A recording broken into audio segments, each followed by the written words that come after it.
Um. So a thing happened yesterday. Breaking news, we can roll it because, wow, Woj has since tweeted Dallas finalizing a trade to acquire Kristaps Porzingis. I don't even know where to start. Hold on.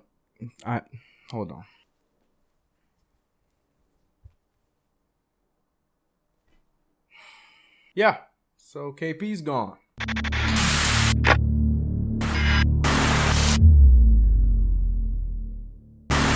It's been hard to say, to actually say the words Kristaps Porzingis is gone. As you can see, I have the jersey here. I was gonna put it on, but not yet. Not yet. I also want to preface this by saying in no way, shape, or form do I hate KP. I'm not gonna be a part of that crowd. I know a lot of people probably very upset, very angry at Kristaps. I'm not gonna be a part of that crowd. I'm gonna try my best to break all this down and with my thoughts at the same time. But yeah, KP's gone. Our 2015 fourth overall draft pick is gone. With the fourth pick in the 2015 NBA draft, the New York Knicks select Kristaps Porzingis from Liepaja, Latvia. He last played for Sevilla in Spain. You know, I think the biggest thing about KP being traded and why there's so much outrage is because he's homegrown talent. Homegrown in the sense that we drafted him, not in the sense that he's from New York. He was ours. We drafted him into the league and, you know, he flourished before our eyes. That was our pick. That was our guy. And then, you know, once Carmelo Anthony was officially moved and, you know, out of the way, in a sense, the keys were given to KP. Prior to that, he already had some injury issues, you know, with knees, with shoulders and stuff like that. But then last year happened. Much better than last year. Nice feed inside, and Porzingis throws it down, and he's hurt. KP was having a meteoric rise, you know, having career highs, having 30-point game streaks, double-doubles, all kinds of crazy, amazing stats that just had Knicks fans so excited for the future of what this guy can do for us. And, you know, we were going to see the playoffs again. Mind you, we didn't have the right cast yet, but with the cast we had, KP was helping us stay at 500 and stay in a playoff hunt of sorts. And little did a lot of people know that game against the Milwaukee Bucks was the last time we would ever see Kristaps Porzingis in the Knicks jersey. That's crazy, man. That's crazy. Again, I know there's probably going to be people that are against KP already, booing him. You know, this is his fault. He demanded out, this and that. I'm not going to be that guy. By all means, feel free to say your feelings in the comments below. That's what this community is about, but you're not going to get any hate from me. Let's be real. We booed this kid. He came into the league and we booed him. He came to our team and we booed him. You know, he knew his talent, but we didn't. We just saw a big, dangly 7'3" white dude that we knew nothing about. That name was not Jahlil Okafor, D'Angelo Russell, or Cat Towns.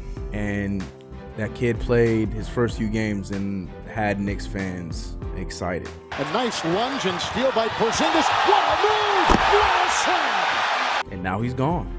Now he's out there ready to play with another bright spot in the NBA and Luka Doncic. That's going to be a combination that's going to be fun to see, unless you're a Knicks fan or a Hawks fan, because they know the struggle too, because they traded him away, but that's neither here nor there. As you can tell, this video is uploaded the day after. I'm not recording right now up until hours after the trade. I went live on IG. I had to go live because I need to hear something from somebody else. I need to hear other like-minded people. I need to hear other people angry. I need to hear other people happy. But yeah. So yeah, KP's gone. Now that we all got that out of the way, let's get to the silver lining, because there's a lot of that with this move. Again, it's rough to lose a talent, to lose a guy that was only 23 years old, that had so much future ahead of him. Mind you, coming off of a very serious knee injury. We don't know what his future entailed, but there's still a lot of future in front of him. We hope for the best for him. At least I do. But now let's get into the facts of what's going on. So ultimately in this trade, according to Woj, we gave up Kristaps Porzingis, Courtney Lee, Tim Hardaway Jr., and Trey Burke. That's being left out. Trey Burke is a part of that deal as well, to receive Wesley Matthews, Dennis Smith Jr., and DeAndre Jordan. As well as we'd be receiving some draft picks. Actually, specifically, we'd be receiving the 2021 and the 2023 first round picks from the Dallas Mavericks. What does that mean? It means what we've been wanting in the past 5 videos I made. We got rid of the contracts that we wanted to go. I mean, ultimately, this trade was a salary dump. It was a salary dump, including the best player that the Knicks have had since Patrick Ewing, or even if you want to go sooner than that, then Carmelo Anthony. And we won't know. We won't know right away if this was the right move or not, talent-wise, as well as financially. I mean, right now we put ourselves in position to pick up 2 max players this offseason to pair with the young talent. Nobody in our young core got touched. We still got Frank. We still got Knox. We still got Mitch. We still got Trier. And we just added Dennis Smith Jr., somebody that you guys know I'm not crazy about. Beat the clock, and he swishes it. Here's Dennis Smith Jr. He lays it in, and the foul. Sorry, it's literally been 4 hours since the trade. I'm still trying to wrap my head around everything and get it all out. But I do want to preface by saying I am not upset anymore about it. I'm upset that he's gone. I'm gonna miss KP, the guy. I'm a fan of him. I'll still be paying attention to him in Dallas, the same way that I'm paying attention to Melo everywhere he goes.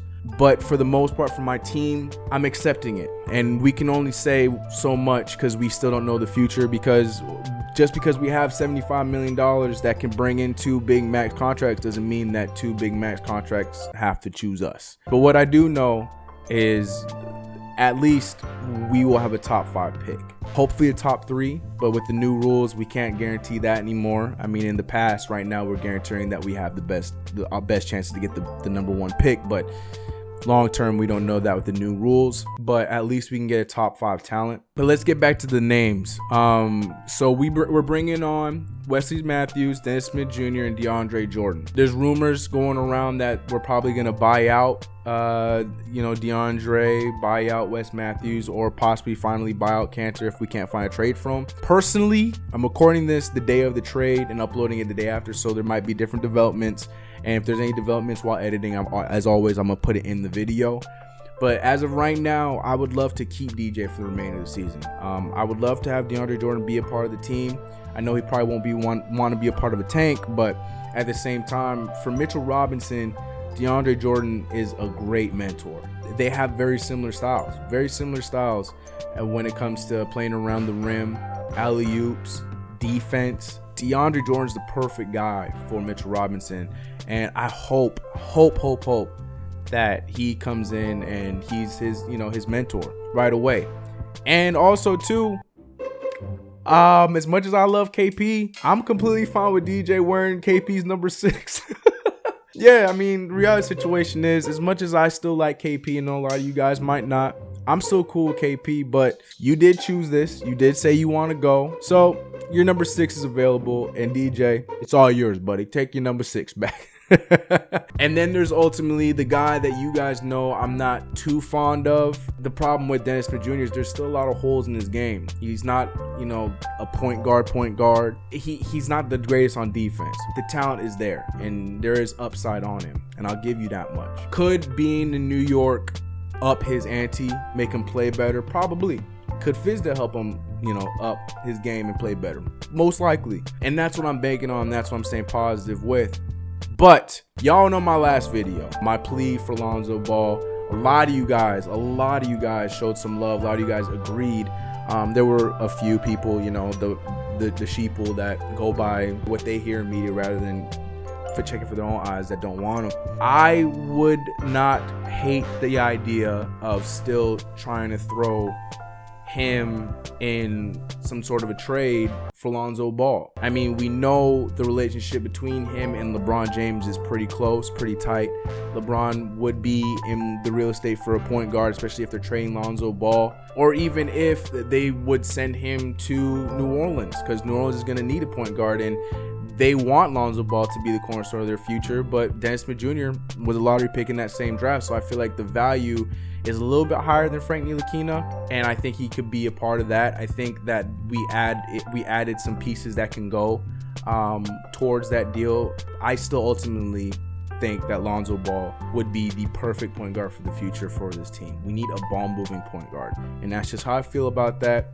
Again, I know a lot of you guys got your wish with Dennis Smith Jr. I get it. A lot of you guys want the offense, but I'm going to be honest and give you my opinion. I would like to instantly move into throwing DSJ in some sort of Laker Pelican 3-team deal to land us Lonzo Ball. Hell, I would even give up one of these draft picks that we got from Dallas, like the 2023 one or something like that. Let me know what you feel about that in the comments below. I'm sure a lot of you guys might not agree, but that's how I feel about that. I still think Lonzo Ball would be the better point for us in the future, and I think he's more attractive for bigger names to come and play with outside of, the Kyrie Irvings and stuff like that, and that's a conversation for another day. I still not sure if he's gonna leave Boston, but we could talk about that later. But yeah, here we are, $75 million.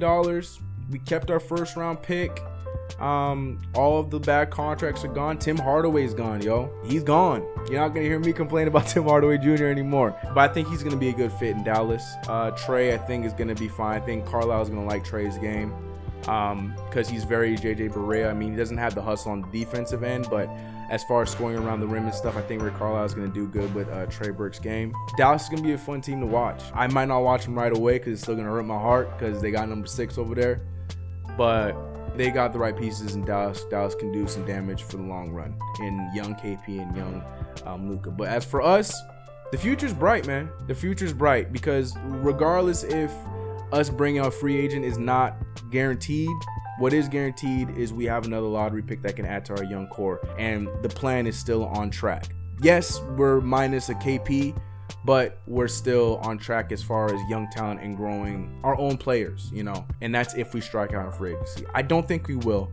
I'm still very strong on KD to New York. I just think now it turns into a KD and fill in the blank to New York. But the future's still bright. So my Knicks fans, look, right now it's going to be dark. Right now you're going to be in your feelings. Right now you're going to be negative, and that's fine. I wholeheartedly expect all the negative comments in the comments below, which is cool. Get it out. Get all the frustrations out. But I feel good about this, man. We're still on the right trajectory. The Dallas Mavericks didn't need to take on those other contracts to make this trade. Shout out to the Knicks organization for meeting KP's needs and sending him to a place that he would want to be because he would have Dirk. He has Dirk as a mentor there, and KP liked Luka a lot, and they're really close. But on top of that, the Knicks doing what's best for the Knicks. I know people will probably agree or disagree because they'd rather us have talents or more first-round picks and stuff like that. But the reality situation is we're cleaned up on cap for the first time in a long time. Now we just don't mess it up in the offseason. Whether we can get a Kevin Durant or whoever, don't just give the money to anybody if they don't deserve the money. And that's my honest opinion. But yeah, I've talked long enough. I mumbled long enough. If I'm missing anything, as always, I love going to the comments and having you guys reinform me about things. But ultimately, like I said, the trade's been done. The Knicks, I hope, will buy out Cantor. No need for him anymore. We've already made our decision. We've already made our choice. We're moving on to the future. We're getting rid of, old contracts we don't need. Hopefully we buy out Cantor, keep DJ, in my opinion. Hell, we can keep Wesley Matthews. I'm fine with that. They're both 1 years. I don't care. It's not going to make a difference.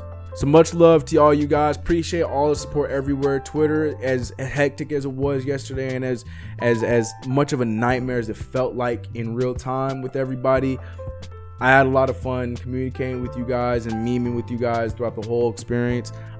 We had probably one of our best lives on IG. I think we had over like 70 people in the live, a total of like 188 viewers at one time. You guys are killing it, man. You guys make this a lot of fun, so a lot more news to come. Deadline's next week. Who knows what could happen?